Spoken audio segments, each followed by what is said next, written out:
बिस्मिल्लाहिर्रहमानिर्रहीम। अस्सलाम वालेकुम। एक नया चैप्टर आज मैट्रिक स्पेसिस का। मैट्रिक स्पेसिस हम चैप्टर नंबर 4 स्टार्ट करने जा रहे हैं डॉक्टर अब्दुल मजीद साहब की बुक से। सबसे पहले डेफिनेशन कर लेते हैं। Metric space a function d from X cross X to R is said to be a metric और metric space if it has a following properties. एक फंक्शन है डी, जो कि डिस्टेंस फंक्शन भी कह सकते हैं इसको और मैट्रिक स्पेस भी कह सकते हैं। एक डी फंक्शन है वो मैट्रिक कहलाएगा अगर for any pair x Y, यानी कोई दो पॉइंट्स का एक पेयर हो जाएगा, एक्स से बिलोंग करता हो, तो उसके लिए जो डिस्टेंस हम निकालें डी एक्स वाई वो पॉजिटिव हो और ग्रेटर इक्वल टू ज़ीरो भी हो सकते हैं, या तो ग्रेटर देन और इक्वल टू ज़ीरो हो। इस केस में इसके दो आगे केसेस बन जाते हैं कि ये ज़ीरो किस केस में होगा और नॉन ज़ीरो किस केस में होगा। यानी ज़ीरो उस केस में होगा जब दोनों पॉइंट्स सेम होंगे, यानी x is equal to y होगा। अदरवाइज दूसरा जो केस होगा x not equal to y, तो then it will be greater than zero, ठीक है, यानी कि पॉजिटिव होगा। दूसरी प्रॉपर्टी है for any pair x Y belongs to X d x is equal to D x Y is equal to D Y x, यानी दो points का डिस्टेंस x से y की तरफ ले लें या y से x की तरफ ले लें, दोनों सेम होगा, यानी ये पेयर सिमेट्रिक इसको कहते हैं, सिमेट्री। तीसरी प्रॉपर्टी है for X Y z belongs to x, तीन पॉइंट्स x से लेंगे, इसको ट्रायंगुलर प्रॉपर्टी कहते हैं D x Y less than equal to D x Z plus D Z Y. यानी इसमें कहने का मतलब है कि तीन पॉइंट्स अगर हम इसमें से लें, मैं यहाँ से शो कर देता हूँ, ये सपोज कर लें ये कार्टेशियन कोऑर्डिनेट सिस्टम है ये वाला। इसमें वो कह रहा है कि ये तीन पॉइंट्स हैं एक्स वाई जी, तो अगर हम x से डिस्टेंस लें y तक और y से डिस्टेंस लें z तक, यानी ये वाला डिस्टेंस होगा डी एक्स वाई, ये वाला डिस्टेंस होगा डी वाई जी, ये वाला इन दोनों का सम आना चाहिए डी जी के, डी एक्स जी के। यही प्रॉपर्टी वो कह रही है, इसको ट्रायंगुलर प्रॉपर्टी कहते हैं कि अगर d x z less than और इक्वल टू होगा डी एक्स वाई, यानी d x z less than और equal to D x Y plus D y z, ठीक है। ये तीनों प्रॉपर्टीज अगर किसी फंक्शन में सेटिस्फाई करता है, कोई फंक्शन सेटिस्फाई करता है, तो उसको कहते हैं मैट्रिक, ठीक है। नेक्स्ट एक रिमार्क्स है, रिमार्क्स देख लेते हैं।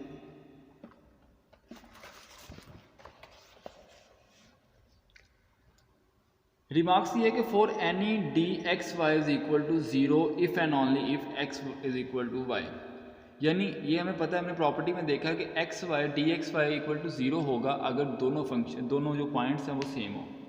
तो डी एक्स लेस देन और equal to D x Y plus D Y x, यानी इसमें हम डायग्राम से समझ लें, डायग्राम से ज़्यादा समझ आ जाएगा। एक्स ये वाला पॉइंट है, वाई ये वाला पॉइंट है, तो इसी को पहले वाली डायग्राम को अगर मद्देनजर रखा जाए तो डी एक्स वाई और दोबारा से वापस इसी पॉइंट से वापस चले जाएं, ये थोड़ा सा मैंने हाई दूसरी तरफ किया, लेकिन ये इसी पॉइंट पे वापस आएगा, इसी लाइन से वापस आएगा डी वाई एक्स। तो क्या होगा यहाँ पे डिस्टेंस, क्या होगा, कोई भी डिस्टेंस नहीं होगा, वही डिस्टेंस होगा जो डी एक्स का होगा, यानी ज़ीरो। वही बात यहाँ पे डी एक्स लेस देन और equal to D x Y plus D Y X. अब देखा जाए तो ये ज़ीरो है, इसका मतलब है कि ज़ीरो लेस देन और equal to D x Y plus D Y X. यहाँ पे हम सिमेट्री प्रॉपर्टी लगा सकते हैं कि D x Y is equal to D Y X, जो कि यहाँ पे हमने यूज़ की हुई है। इससे हम ये देख सकते हैं कि ज़ीरो लेस देन और equal to two D x Y, और टू अगर इस तरफ ले आए डिवाइड कर दें दोनों तरफ, तो D x Y greater than equal to zero. ये एक रिमार्क्स हो गया। दूसरी आगे इसकी प्रॉपर्टीज आती हैं, एग्जांपल्स। एग्जाम्पल में सबसे पहली एग्जाम्पल है मीट्रिक हमें डिफाइन है, हमने चेक करना है कि क्या ये मीट्रिक स्पेस बनती है कि नहीं बनती। हमें एक फंक्शन गिवन है D x Y is equal to mod X minus Y for all X Y belongs to R real number. देखा जाए तो क्लियरली m1 इज सेटिस्फाई, यानी m1 क्या थी हमारे पास कि D x Y greater than और इक्वल टू 0 होना चाहिए। 0 किस केस में होगा, जब दोनों इक्वल टू दोनों सेम होंगे, और ग्रेटर देन 0 होगा जब दोनों डिफरेंट होंगे, दोनों डिस्टिंक्ट होंगे। तो ये प्रॉपर्टी वैसे ही वैलिड है कि अगर हम इसमें से डिफरेंट है तो ये कुछ ना कुछ आ ही रहा है ना, लेकिन अगर ये सेम हो जाए तो x minus x this will be 0। m2 दूसरी कंडीशन क्या थी कि सिमेट्री होनी चाहिए, D x Y equal to D by X होना चाहिए। तो यहाँ पे देखा जाए D x Y is equal to, यही हमने डिफाइन किया हुआ है x माइनस वाई, इसी को हम माइनस अगर कॉमन ले लें तो माइनस एक्स प्लस वाई हो जाएगा।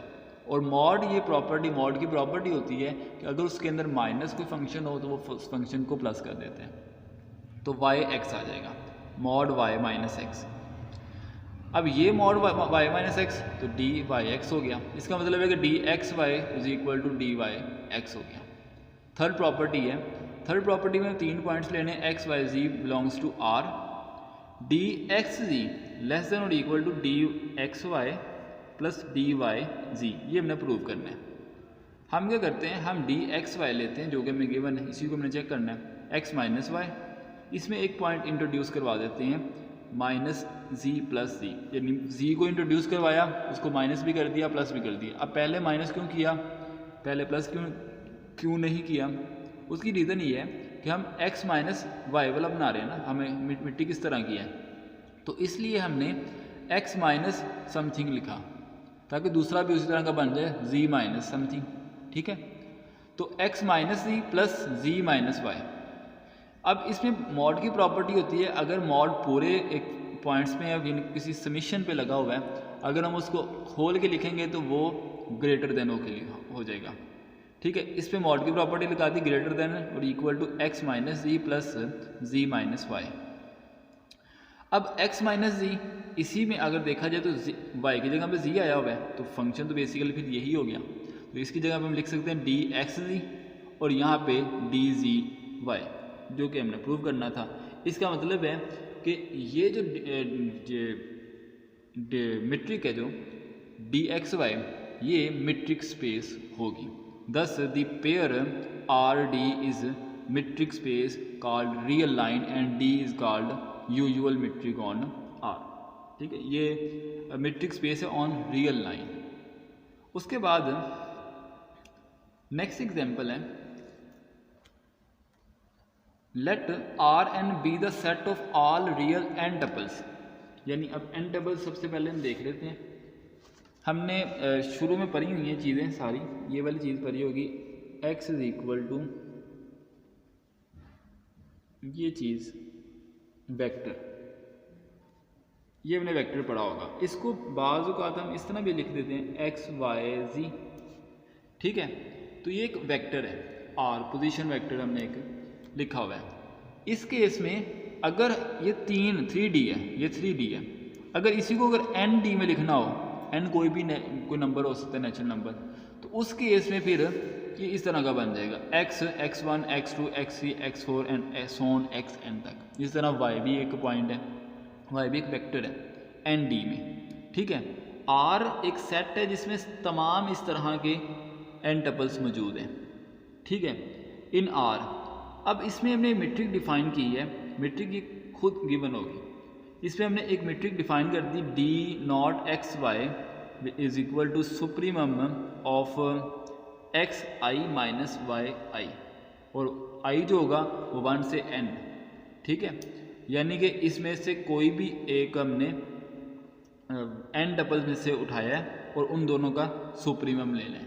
ये भी हमने मीट्रिक डिफाइन की है 2 n डबल्स पे। इसके अलावा एक और हम मीट्रिक डिफाइन कर सकते हैं, ये वाली d1 xy।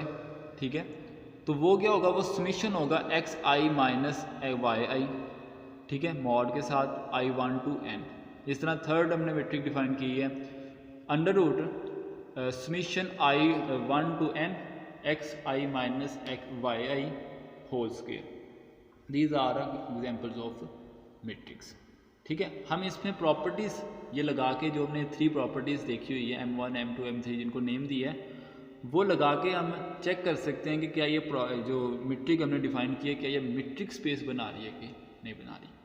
ठीक है,